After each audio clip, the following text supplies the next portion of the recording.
My name is Elmer Smith. I'm the Support Services Supervisor for the Administrative Office of VDACS. As a Support Service Supervisor, my mission is to provide whatever support various divisions need to fulfill their missions throughout VDACS. A typical day at VDACS would involve monitoring the fleet. We have about 265 vehicles that receive maintenance notifications. Those notifications have to go out to the various drivers. From there, we may go into the mailroom and do sorting of packaging, be it with mail or UPS, and also creating binders and paddings for various divisions throughout the print jobs that they request.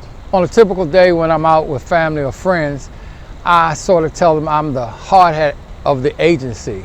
And when I say that, I'm referring to just supplying whatever's needed to complete the mission of VDACS.